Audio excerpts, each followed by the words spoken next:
मेरे प्यारे दुलारे मित्रों, आप सबको नमस्ते, सत श्री अकाल, अस्सलाम वालेकुम, केम छो और जिंगा मिंगा।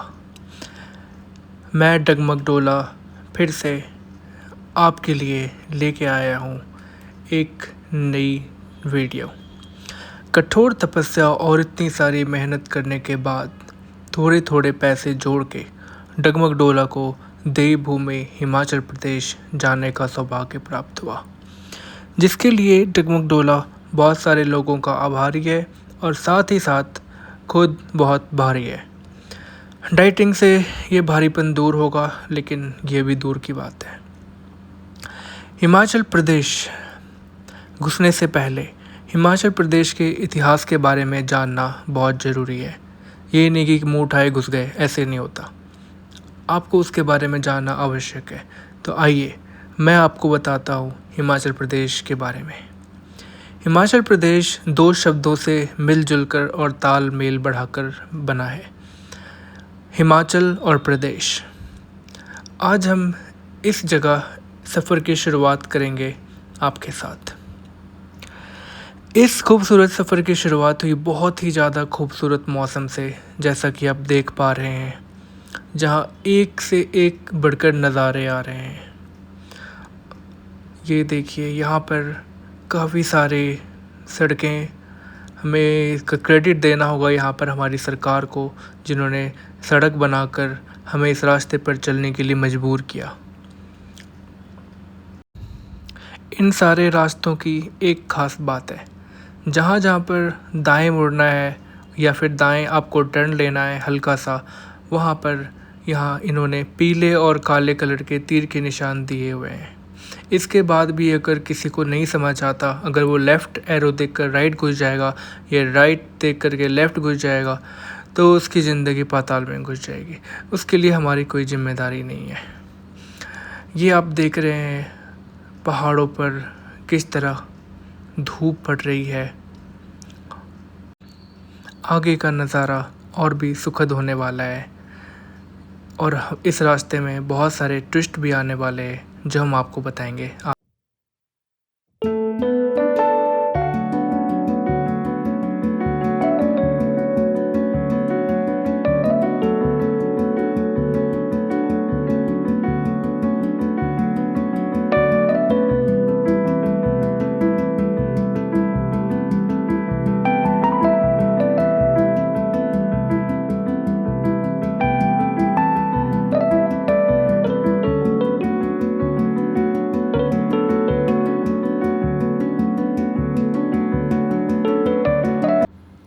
हमारे सफ़र की शुरुआत में हमें बहुत मज़ा आया। हमें ऐसा लगा कि ये एक बहुत ही अनोखा अनुभव होने वाला है। काफ़ी खूबसूरत मौसम के साथ यहाँ का नज़ारा, और ये आप जिस प्रकार देख रहे हैं, क्या खूबसूरत मौसम है। यहाँ बहुत सारे बादल एक साथ आकर नगर पंचायत के इलेक्शन में खड़े थे। धन्यवाद प्रवेश करते ही हमने देखा कि रिंकू सिंह अपने क्रिकेट करियर को छोड़ करके ट्रक चलाने में व्यस्त हो चुका था। हमने उसका सपोर्ट किया, हमने उसको आगे जाने में मदद की, क्योंकि उसे पीछे का पता नहीं चल पा रहा था। हमने उसे बताया कि पीछे सब ठीक है वीर, तुम आगे बढ़ो, हम तुम्हारे साथ हैं। खैर, हम बात कर रहे थे इलेक्शन की। इलेक्शन में बहुत ज़्यादा क्यूट और समझदार होने के नाते राज्य का औचक निरीक्षण करने की जिम्मेदारी हमें दी गई, क्योंकि ये कोई छोटी बात नहीं है। हमारे साथ यहाँ 94,000 किलोमीटर की यात्रा करने का अनुभव रखने वाले हमारे प्यारे मित्र, जिनकी बदौलत ये यात्रा संभव हो पाई, उनका साथ मिला। इनके अद्भुत अनोखे अनुभव की वजह से हमारा रास्ता दुर्गम से सुगम हो गया। रास्ते में हमें दिखे बहुत सारे पहाड़, हरे भरे पेड़ और 3 साइकिल और एक गाड़ी। सफ़र का मज़ा हम लेने ही लगे थे, तभी आकाशवाणी हुई। आगे का रास्ता जोखिम से भरा हुआ है, सावधानी घटी और दुर्घटना हटी। यह आकाशवाणी सुनते ही हम चौकन्ने हो गए। हमें लगा आगे ज़रूर कुछ होने वाला है। तभी रास्ते में एक खड़े हुए ट्रक ने हमें चेतावनी दी, जिसने ब्लू कलर की टोपी पहनी हुई थी। खतरे का आभास होते ही हमने सबसे पहले एक ठोस कदम उठाकर ये निर्णय लिया कि कुछ खाया जाए, क्योंकि कई अरसे पहले मिर्ज़ा गालिब के चप्पल उठाने वाले ने कहा था, जहान है तो जान है, नहीं तो सब शक्तिमान है। सीताराम के सिड्डू खाकर हमारे अंदर की जठराग्नि की ज्वाला को बुझाकर उसको ठूसने के बाद और अपनी विशालकाय तोंद को 2 इंच और बड़ा करने के बाद हम चल पड़े आगे की ओर। हमने आगे चलकर देखा, बहुत सारे लोग सिड्डू के नशे में धुत थे। वो गाड़ी के आगे खड़े होकर ये चाह रहे थे कि गाड़ी हमें चलाए। और इस प्रकार हमने देखा कि जैसे ही सर पे कफन, दिल में अरमा और मुंह पर मूछ लगाए हुए आगे बढ़े, वहाँ का नज़ारा देखकर हमारी सारी हेंकड़ी हवा हो गई।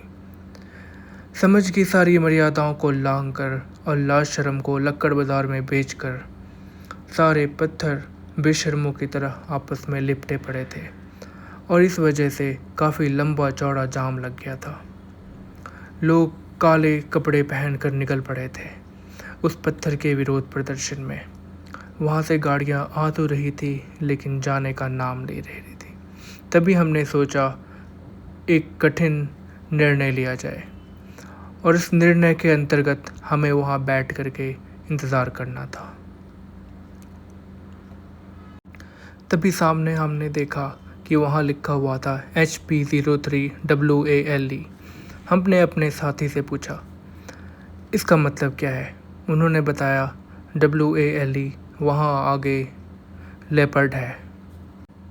हमने फिर दोबारा हिम्मत करके उनसे पूछा, ई से लेपर्ड कैसे होता है? उन्होंने बोला, चुप रहो, भाग जाओ।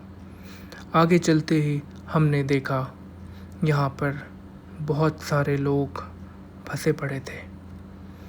वो तो भला हो JCP की खुदाई और गांव वालों के कान फाड़ देने वाले ताने का, जिनके डर से इन पत्थरों ने जिद छोड़ी और आखिरकार लाज शर्म का गहना ओढ़कर उन्होंने क्यूट से राहगीरों को आगे जाने का रास्ता दिया। लेकिन इससे ये तो साबित हो गया कि दरिंदगी की कोई हद नहीं होती। इन पत्थरों की दरिंदगी और बेशर्मी को देखकर ट्रक वाले भी शर्मा चुके थे। आगे चलकर लोगों ने बहुत सारे मशक्क़त के बाद पत्थरों के बीच होते हुए पत्थरों पे चढ़ के इन्होंने रास्ता पार किया। हमें यहाँ आकर यह भी महसूस हुआ कि इन पत्थरों में जो एकता है वो यूं ही नहीं हटती। पुलिस प्रशासन और आला अधिकारियों के लाख समझाने के बावजूद भी उन्होंने हटने का प्रयास नहीं किया। फिर यहाँ पर आई JCB। जैसी भी है, कैसी भी है, वैसी भी है, लेकिन उसने फाइनली हमें रास्ता जाने का, आगे बढ़ने का मौका दिया, और हम चल पड़े अपने गंतव्य स्थान की ओर। हमने यहाँ पर निर्णय लिया कि अब हम आगे किसी भी पत्थर को देखेंगे तो हम उससे बातचीत नहीं करेंगे, क्योंकि उसके बाद वो थोड़े चेप हो जाते हैं और फिर आपस में लिपट पड़ते हैं, और फिर यहाँ पर बहुत ज़्यादा भीड़ हो जाती है और आप देख रहे हैं जाम लग जाते हैं। ये देखिए राइट साइड में किस प्रकार यहाँ पर इतने सारे ट्रक, छोटी छोटी गाड़ियाँ, बड़ी बड़ी गाड़ियाँ, फिर छोटी गाड़ियाँ, मझली गाड़ियाँ, पूरा परिवार इकट्ठा हो रखा था। और आगे इन्होंने लिखा हुआ था ब्लो हॉर्न। हमने निर्णय लिया कि हम ब्लो हॉर्न नहीं करेंगे, क्योंकि साउंड प्रदूषण के हम खिलाफ हैं। इस प्रकार हमारा रास्ता आगे की ओर प्रशस्त होता गया और हम चलते गए। हम रास्ते में थोड़ा आगे बढ़े ही थे कि किसी ने हमें 25 टाटा दिया। हमने बोला, 1 दे दो, 2 दे दो, 25 तो हम नहीं ले सकते, हम 2 लोग हैं यहाँ पर। उन्होंने कहा, नहीं, 25 के 25 टाटा लेनी पड़ेगी। हमने भगवान का आशीर्वाद लेकर 25 टाटा रख लिए और हमने बोला कि हम 23 आगे आगे बांट देंगे। उन्होंने बोला, बाढ़ में जाओ। फिर उसके बाद हम चलते रहे। फिर यहाँ पर हमें ब्रेक लगाना पड़ा क्योंकि आगे गाड़ी थी। और आप देखिए ये पहाड़ किस प्रकार ये नीचे आने को बेताब है, और इसकी वजह गुरुत्वाकर्षण है। गुरुत्वाकर्षण के बारे में आपने पढ़ा होगा। न्यूटन था एक, उसने सेब खाया था और सेब खाने के बाद उसको पता चला कि गुरुत्वाकर्षण नाम की चीज़ होती है। क्योंकि जब उसने सेब खाया वो सीधा उसके पेट में नीचे गया, उसके दिमाग में नहीं गया। काश अगर उसके दिमाग में गया होता तो उसने न्यूटन के लॉ नहीं बनाए होते। सिर्फ father in law, mother in law, sister in law और ब्रदर इन लॉ तक ही बात सीमित रह जाती। यहाँ पर आप देख रहे हैं किस प्रकार काफ़ी सारा भूस्खलन हो चुका है और यहाँ पर गोपाल नाम के इंसान ने वहाँ पर एक मिठाई की दुकान भी खोल ली थी। उन्होंने हमसे काफ़ी रिक्वेस्ट की कि आप प्लीज़ यहाँ खा कर जाएँ, प्लीज़ यहाँ खा कर जाएँ। हमने बोला नहीं, गोपाल हम नहीं जा खा सकते क्योंकि हम भोपाल होकर आ चुके हैं। इसके बाद हम आगे की ओर बढ़ते चले।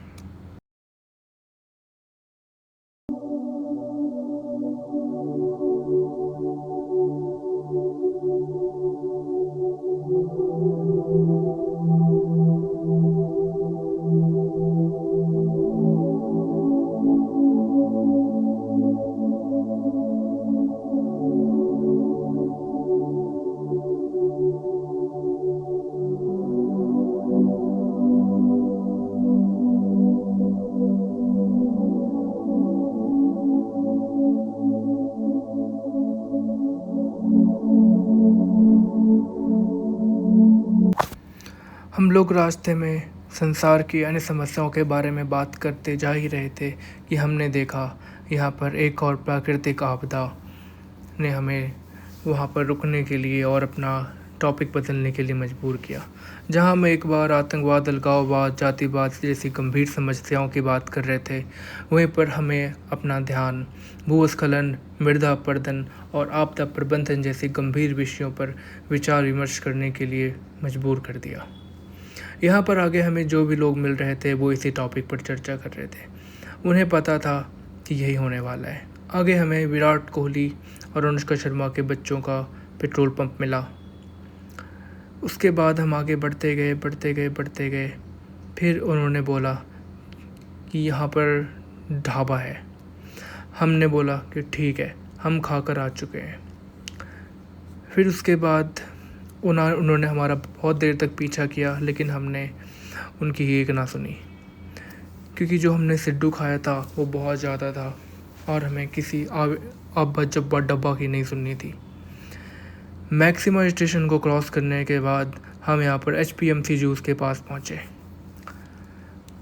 HPMC आपको पता होगा, अगर नहीं पता है तो गूगल कर लें। अगर गूगल नहीं हो रहा तो याहू, बिंग कुछ भी कर सकते हैं। नहीं तो आप इसके बदले बहुत सारे टूल्स आ गए हैं, उसके मदद से आप चेक कर सकते हैं। आगे बढ़ते हुए यहाँ पर हमें KGF मिला। KGF वालों ने अपना अलग ही यहाँ पर जमावड़ा लगा रखा था और बहुत सारी गाड़ियाँ यहाँ पर गोल्ड ही गोल्ड भरा जा रहा था। सारी गोल्ड भरने के बाद ये गाड़ियाँ लोड होकर के यहाँ से KGF चॉपर के थ्रू जानी थी।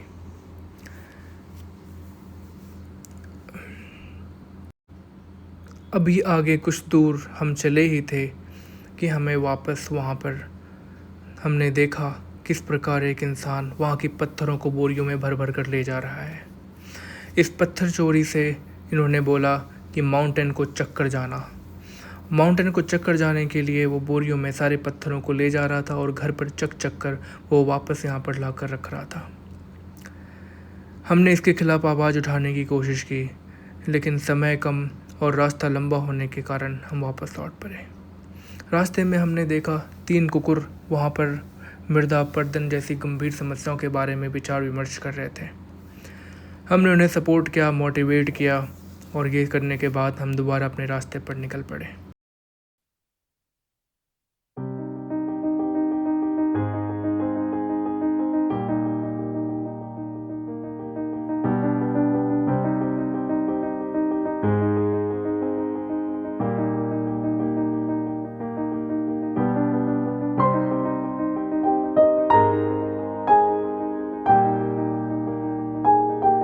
रास्ते पर चलते चलते हमें वहाँ पर एक पुल दिखा।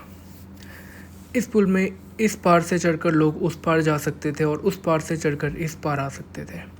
ऐसा पुल आपने अपने जीवन में कभी नहीं देखा होगा, लेकिन हमने यहाँ पर इस चीज़ का भी अनुभव किया। यहाँ पर काफ़ी लोग बस से आते थे इस पुल से उस साइड जाने को और उस साइड से इस साइड आने को। यहाँ पर उस प्रकार के और भी पुल बने हुए थे जहाँ पर लोग इस साइड से चढ़कर उस साइड जाते थे और उस साइड से चढ़कर इस साइड आते थे। यहाँ तक कि मवेशियों ने भी उस चीज़ को अपना परिवेश में ढाल लिया था और वो भी उस पुल पर चढ़ने के लिए काफ़ी दूर दूर से आते थे। हमने पेटा से इस बारे में शिकायत भी दर्ज की कि कृपया इनके आने जाने की व्यवस्था करें, क्योंकि ये काफ़ी दूर से पैदल चल के आते हैं और उसके बाद उन्हें इस साइड से उस साइड जाना पड़ता है। अगर उन्हें किसी वाहन की व्यवस्था कर दी जाए तो उन्हें इस समस्या से जूझना नहीं पड़ेगा। रास्ते में हमने चलते हुए देखा कि यहाँ पर टीन की चादरें करके इन्होंने रोड को आधा आधा बांट दिया था, क्योंकि आधा रास्ता किसी और की ज़मीन के अंदर आता था। रास्ते में 2 कुकुरों ने हमारा गर्मजोशी से स्वागत किया और कहा, आगे चलो वीर पुरुष, हम तुम्हारे साथ हैं। इनके कहने से हमारे दिल में जोश और बढ़ गया और सारे प्रबल संभावनाओं को मद्देनज़र रखते हुए हम आगे की ओर बढ़ते चले। रास्ते में हमने देखा कि वहाँ पर बहुत ज़्यादा किसी ने सिगरेट फूंक ली थी और इस वजह से वहाँ बहुत ज़्यादा धुआं हो चुका था। कहा जाता है कि यहाँ पर शाम में सारे लोग बैठकर बहुत सारा सिगरेट, बहुत सारा हुक्का पीते हैं, जिस वजह से यहाँ का इलाका धुआं धुआं हो जाता है। इस धुआं को चीरते हुए हम आगे बढ़ते गए और हमने देखा काफ़ी लोग वहाँ से वापस आ रहे थे जिनका आज का कोर्स ख़त्म हो चुका था। लेकिन हम आगे बढ़ते गए और हमने देखा आगे चलते ही कुछ लोगों ने वहाँ पर काफ़ी ज़्यादा मात्रा में धुएं का अपसरण किया था। इसके बाद हमने बहुत ज़्यादा कोशिश की लोगों से पूछने के लिए कि ये धुआं कहाँ से आ रहा है, क्योंकि इतनी ज़्यादा मात्रा में धुआं होना 2 ही चीज़ का संकेत दे सकता है, या कि आगे या तो खतरा है या फिर आगे बहुत ज़्यादा तेज़ बारिश होने वाली है। और बारिश से याद आया कि हमने किस प्रकार आज के इस चैलेंज को आगे बढ़कर हम अपने मंजिल तक पहुंचने में कामयाब रहे। अगर आपको भी मानसिक तनाव और जोड़ों के दर्द से परेशान हैं तो हमारे चैनल को करें सब्सक्राइब और वीडियो को करें लाइक। फिर मिलेंगे, तब तक के लिए टाटा बाय बाय और महिंद्रा बाय बाय। फिर मिलेंगे चलते चलते।